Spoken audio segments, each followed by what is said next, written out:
Hello everybody and welcome to round 2 of the GT Planet Fantasy Series 2016 season, the iHeart New York 125. You can see here the qualifying times posted on the board with Dustone on the pole and Scuderia Lucas in second.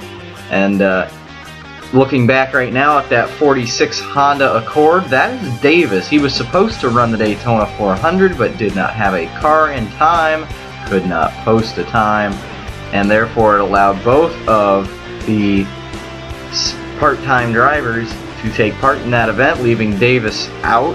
Skyfon sitting out this time, and that opened the door for Davis to come and race today. Also, Samurai Juice running this race as well.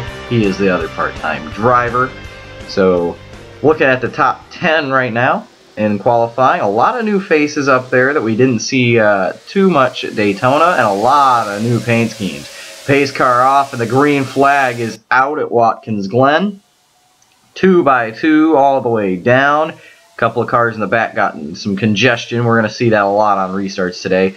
And look at that, COD Demon, or excuse me, Scuderia Lucas, going around to the front immediately. You see here as the field roars by through the S's. CUNY Kenosha, not what she wanted to start off her second race of her career in the GTPFS. Already 2 slow starts, but unlike last week, she has time to build on that. 50 laps at that. So, Scuderia Lucas would end up leading lap 1. Dustone would shuffle all the way back to about 4th place there. See Jordan looking like he's a contender again. Trouble at the end of lap 1, going on the first corner of lap 2. That's race car just getting a little bit out of shape and being collected by GT Racer 22. The damage does not look too bad to either of the cars, but visual and mechanical are 2 different things. We'll have to see how bad it is. So, the B-Man now making a move at the end of lap 3. On the beginning of lap 4 to the bottom, can't quite make it work. It seems like the outside line is the way to go through turn 1. See Jordan sniffing the 25, trying to get a shot there. GT Racer 22 would hit the pit lane, however he would not go a lap down. So that is that's one of the good things about road courses. You don't have to, you can pit on under green and still stay on the lead lap, and that opens the door for a lot of strategy. Almost a 5th of the way through the race already. You can see how violent this track is on those cars. As you see them slamming the ground as they come through the S's.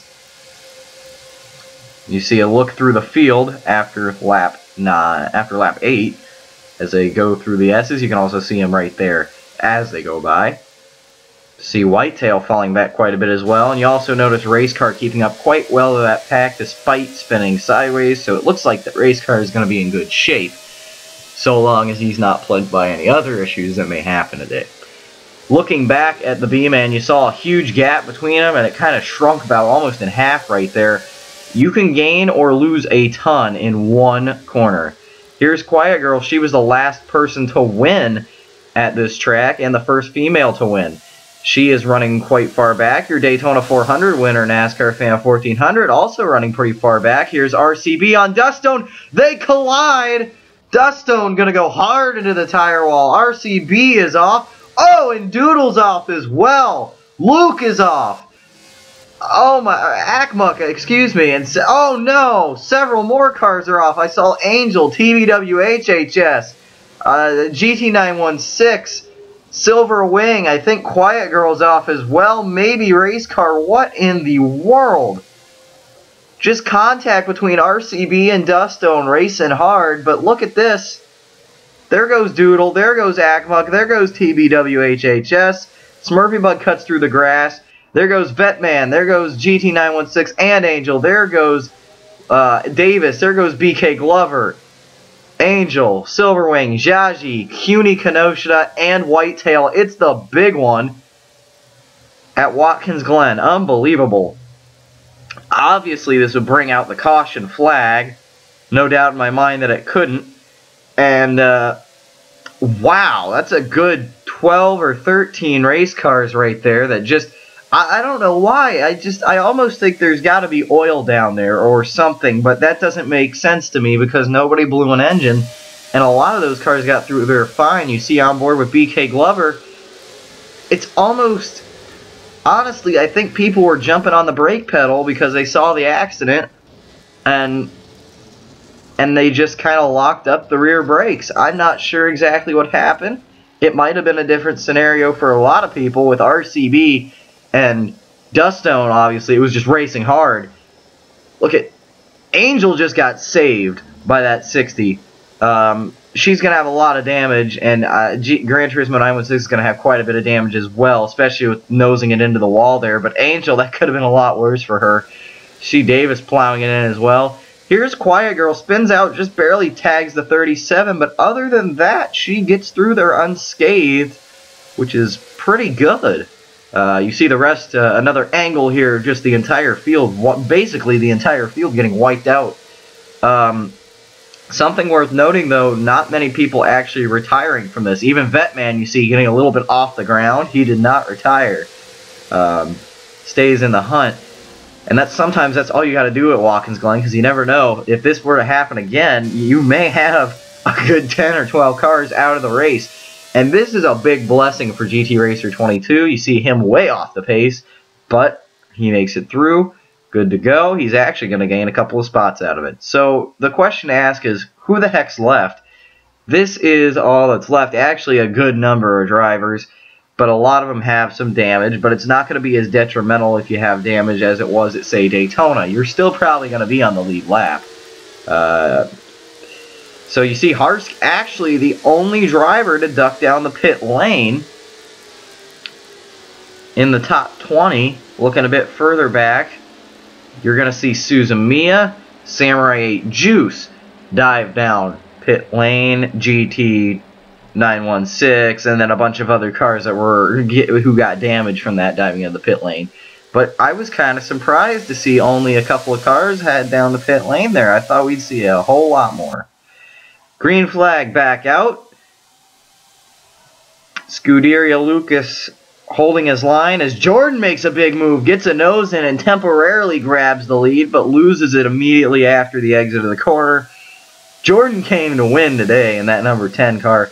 He is not going to be denied after a disappointing performance at Daytona. He started on the outside pole, but just kind of got caught up in accidents. He really wants to prove himself today. You see Harsk and Suzumiya kind of just plowing through the field where they can here, trying to find time.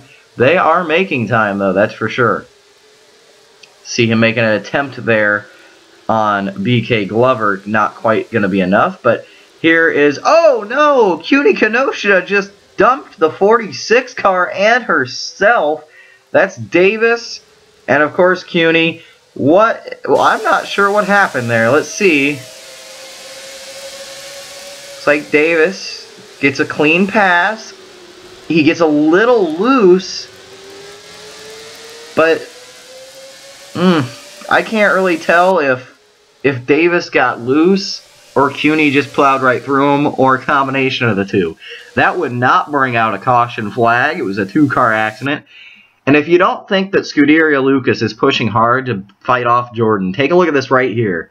Nearly loses the race car defending first place. Scuderia Lucas really wants to win today. Remember, he was a championship contender last year for quite a while. He's not bad at the road courses. He's used to sliding these things around. Go back and watch Sebring if you don't believe me. Now Cunie Kenosha boots off the 60, and that's a huge accident. Cunie has knocked two cars off the track. Now looking back, this was an even cleaner pass. You see GT 916 get by, all clean, fair here. Right into the bus stop, just kind of boots him out the way. Not really sure what to say about that. I'm sure Gran Turismo 916 not sure what to say about that either. That actually would bring out a caution flag, which kind of shocked me. And now you see the entire field come by, but look at this here. Watch this here. You're going to see one or two drivers that don't come in. And can you name who they are? It's not Hardy. He goes wide. There goes Harsk. There goes Samurai 8 Juice. There goes Suzumiya. And oh dear, there goes CUNY Kenosha. And that's actually going to result with what you see here. You see them all coming out of the pits. Not a whole lot of change there, but this is what I was talking about. This is what you see here. The top 3, all cars that are not damaged, but just playing pit strategy games. And then the very damaged and apparently very angry CUNY Kenosha. I would steer clear of her if I could. Green flag back out, though. You see Scuderia Lucas wasting no time to catch up to the back of that group, and now immediately trying to attempt a pass on CUNY Kenosha down the inside. Is it going to work out? No, it's actually not. You see Jordan back there as well, and Amaterasu in that 84 making her way up through the field. She started in the top 10. Or, excuse me, she didn't. That was RCB. See here now, Jordan getting by, and oh no! Oh, what are you doing, CUNY? And definitely a strong contender today. Knocked out right there by CUNY Kenosha. Going to lose a ton of spots. Now, his race isn't over, but that's definitely his contention to win out the window, and that is a shame right there. And the stewards not at all happy with CUNY, and I don't think a lot of drivers are either. Not sure what's gotten into her today, because she's usually a much cleaner driver than that. See now the field going by, and you saw a pass there. Taking a look at halfway at the field as it runs. And you notice here how many people really are still running. You got 34 on the lead lap, but you've only got 3 out of the race at this point. On board with Red Dragon as Smurfy Bug overcorrects the car and swings it off course in the bus stop.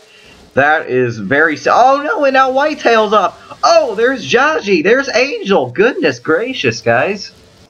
Another big accident there. That's RCB again. And I don't think the caution comes out for this, which I honestly don't understand. But the stewards apparently got tired of throwing cautions for something like that. I'm not sure what the... we saw this last year, too. I'm not sure what the suicidal barriers are all about. But, okay, I was wrong. The caution would come out. So, I was wrong. There was a... I thought they didn't come out initially, but they did. You saw Harsk was the only one who pulled in to the pit that time. So that sets up, you see a little congestion there out of turn 1. That sets up the part-timer with a chance to win. He was a back marker last week. He is definitely on pace today. Fuel strategy could pay off here. As many cautions as we've had. Green flag back out in the air, and there he goes down into turn 1. Suzumiya and Samurai, a Juice leading, and then the first car that pit is Scuderia Lucas. You see the field all in a big glob behind here. You see now, looking back at Scuderia Lucas, Suzumiya trying to hold off the field right now. Davis makes a pit stop. Now, he's on the lead lap right now, and as late as we are into the race, this could be a big moment. He's going to have to hold off the leaders.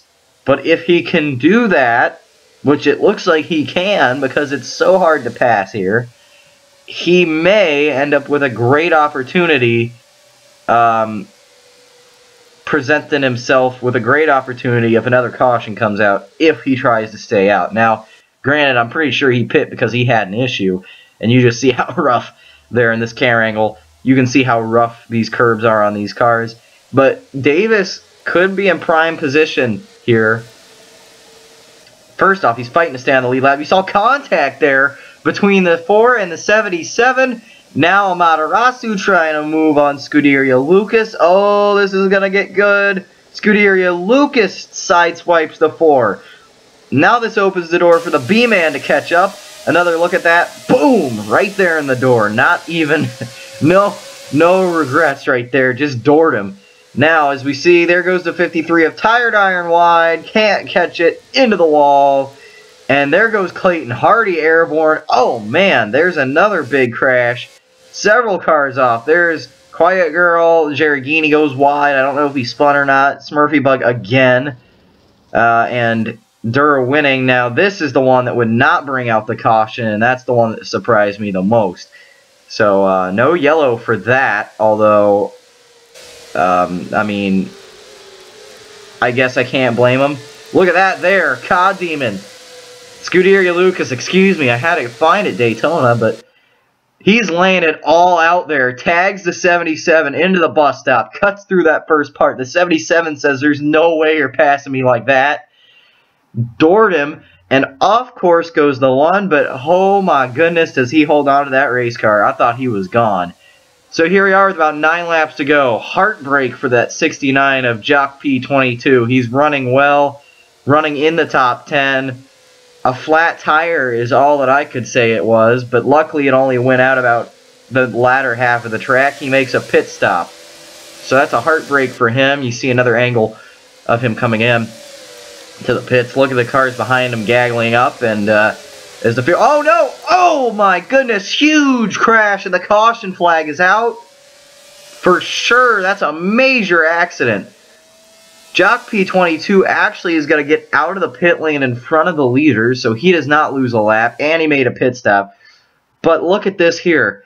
TBW HHS just gets into the side of a race car who was having a nice day after that spin on lap 2. BK Glover, nowhere to go. He gets through there. Oh my goodness. Thank whatever you believe in for those attenuators they put. Oh my gosh. I mean, even if it was straight into the concrete, it would have missed the driver's side door. It would have got the gas tank. But that could have been a huge scenario in itself. Could have been a big fire. Thank goodness that we have those barrels there. And wow. And obviously the 32 race car A-OK climbs out of the race car. TBW HHS, you saw him drive it to the pit. So here we are, only a handful of laps to go. Nobody pits in this group. So that was also kind of a surprise to me. I guess they're going to try and stretch it out. And this makes it a fuel mileage race now. How many people have saved enough fuel? Honestly, I think the 77 staying out was a big mistake. Now this is a big head scratcher here. Jock P22 just kind of passes the whole field. But the weirdest thing about that is, and this is under caution, and the weirdest thing about that is, apparently he had a spot in between Audi Man 2011 and Raven 214. It's news to me, but apparently he gets to regroup there and in about 20th place or something like that, 15th place. I'm not sure where it regrouped him, but I guess that's a big break for him, especially considering he has fresh tires. So the pace car rolls off. Samurai 8 Juice, the part-timer, trying to get it on fuel strategy here. Coming to 6 to go. Green flag is out. You see the field explode behind them. Suzumiya also trying to get it on pit strategy. Does he have enough? See the field here fanning out. That's where CUNY Kenosha is. She hasn't caused too much mischief after this. So here, with a huge lead right now, is that 77 car. Give it some time, and Suzumiya will be right back on the bumper. Cannot count out Goofy Tyler, or honestly, I wouldn't count out Amaterasu either. Now you see a couple of cars dive into the pit lane. I don't know if they got hooked or if they voluntarily pit. See NASCAR fan in, your Daytona 400 winner, your points leader coming into this race, a gas and go. Looking at the field as they run right now with 5 laps to go. You've got 26 on the lead lap and still 35 running, and that's a big shock to me and a lot better than we were doing last year, I tell you what. So here we go. Coming down to 3 to go this time by Scuderia Lucas, really trying some moves now. I think he threw away his chance to win with that big move in the bus stop, but he's still trying to go hard for, you know, whatever he can get, because he's thinking about points now, battling with a former points contender of, and you saw the move there actually. I was too busy glorifying that battle for 4th. Amaterasu came to win today, and I think Suzumiya might actually have an issue, but Amaterasu's pass around the inside, that was a nice pass. Or outside, I believe. I can't think. And now, oh boy! That is your race leader coming to 2 to go in the pit. Couldn't hold on any longer. And now we're left with Goofy Tyler in second place and Amaterasu, the leader. What do you do? See Goofy Tyler giving it all he's got right now to try and catch up. You see Suzumiya could not hold on any longer. Here on the final lap is the 19 versus the 84. This is a track that has been half and half. Half men, half women. Make it, you know, 2/3 women, because as they come out of turn number 11, coming out of turn 11, down to the checkered flag, open up the history books again. It's not only going to be Choir Girl, Amaterasu is going to win her first ever race and become the second female to win in GTPFS history and the second one to do it at Watkins Glen. And how about that? Goofy Tyler back to second place. Get your memes ready, guys. Now you got Scuderia Lucas with a nice finish in third. B-Man fourth. I believe that's SVX being scored fifth. You see the rest of the field as they go by right here. Of course, we'll have the full standings in a moment's time. But as you see the rest of the field roar by and take a checkered flag. But how about that for Amaterasu? Unbelievable. Hadn't talked about her much at all today. She qualified kind of toward the middle and the back, but she rallied back and got the win today. And now you see SBX in fifth, then Reshiram 5 with another great finish to Cybertron, Red Dragon, Audi Man, Niku, Hearst, GT22, Silverwing, Swiftsmith, Whitetail, BK Glover, Davis, RCB, Jock, Samurai Juice, NASCAR Fan, Raven, so on and so forth. And boy, oh boy, what a finish. Now you see Amaterasu there. We were expecting rain today, but she gets the victory there. Dustone losing 40 positions for 41st place. Now here is Amaterasu doing burnouts, nearly rolled the car on that banking. Doing some very unexpected burnouts there. I don't think anybody really expected her to come through and win this thing, but she showed up. Her sister, of course, Angel, she came close quite a few times. Phoenix comes to mind, but she hadn't quite won yet. But now Amaterasu comes in and wins in her second ever start. She is actually the first driver to do it. If we're looking at it in terms of how long it took them to win, she took the least amount of time, to win a GTPFS race as a female. Only 2 races it took her. That's impressive right there. So that'll do it for round number 2 as you see her in victory lane. We hope you enjoyed. That's our first road course race off of the schedule, and boy was it interesting. So again, we hope you enjoyed the iHeart New York 125. We'll see you at Auto Club for the MAV TV 350. Until then, NASCAR Fan 1400 signing off.